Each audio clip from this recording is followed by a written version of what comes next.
রাধে রাধে ভক্ত বন্ধুরা, আমার ইউটিউব চ্যানেলে তোমাদের সবাইকে স্বাগত। আমার ইউটিউব চ্যানেলের নাম হচ্ছে বালগোপাল ওয়ান। তো আমি একটা থালিতে ফুল দিয়ে দিয়েছি, তুলসী পাতা দিয়ে দিয়েছি। তো একটা ঘটিতে জলে গঙ্গা জল দিয়ে স্নান করে নিয়ে পরিষ্কার করে নিলাম। তাহলে স্নান করা জল যে কোনো গাছের গোড়ায় দিয়ে দিব। বৈশাখ মাসে 10ই মে অক্ষয় তৃতীয়া, ওই দিন চন্দন যাত্রা শুরু হচ্ছে। 21 দিন অবধি পালন করা হয়। একটা পাত্র নিয়ে নিয়েছি, চন্দন, সাদা চন্দন নিয়ে নিলাম, গুঁড়ো করে নিয়েছি, গোলাপ জল একটু দিয়ে দিলাম। তো এত গরমে তো ভারী ড্রেস পরাবো না, হালকা ড্রেসই পরাবো। কিছু কথা বলবো গোপালের গায়ে কেন চন্দন লাগানো হয়। যে পাত্রতে চন্দনটা রেখেছি ওতে একটা ফুল দিয়ে দিলাম, তুলসী পাতা দিয়ে দিলাম, দিয়ে ওকে স্মরণ করলাম। তারপরে একটা ছোট তুলি নিয়ে নিলাম, সরু তুলি হলে, 0 সাইজের তুলি হলে না ওটা লাগাতেও খুব ভালো সুবিধে হয়। তো হাতে লাগানোর থেকে না আমি ওই তুলিতে লাগালে ভালো হয়, তো আমি তুলিতেই লাগাচ্ছি।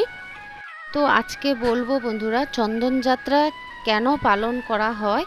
ওর কপালে লাগাচ্ছি, ওর কিন্তু চোখে যেন না লাগে।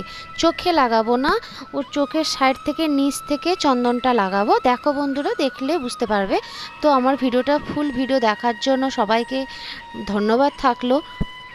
এইভাবে পুরো অল বডিতে তার চন্দন লাগিয়ে দেব। বৈশাখ মাসে এত তাপমাত্রা থাকার জন্য স্বয়ং শ্রীকৃষ্ণ গোপাল তাপমাত্রা নিতে পারে না, সেই জন্য মুলায়ন চন্দন কর্পূর গোপালের গায়ে মাখানো হয়, যাতে ওর শরীরটা ঠান্ডা থাকে। চন্দনের সাথে গোলাপ জল মিশিয়েও স্নান করাতে পারো।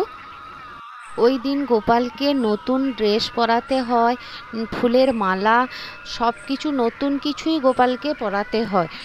সুন্দরভাবে শৃঙ্গার করাতে হয়, শৃঙ্গার করিয়ে দিতে হয়। ঠাকুর ঘর খুব সুন্দরভাবে পরিষ্কার পরিচ্ছন্ন রাখতে হয়।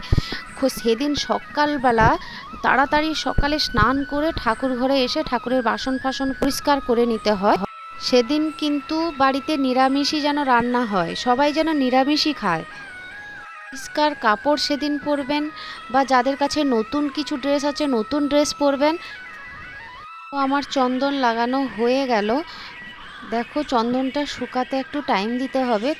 তো গোপালের পায়েও দিয়ে দিলাম। চন্দন শৃঙ্গার হয়ে যাওয়ার পরে ফুলের শৃঙ্গার করে নিব। তো এবার দেখো, ছোট্ট ছোট্ট ফুল দিয়ে কিভাবে আমি গোপালকে শৃঙ্গার করে নিচ্ছি।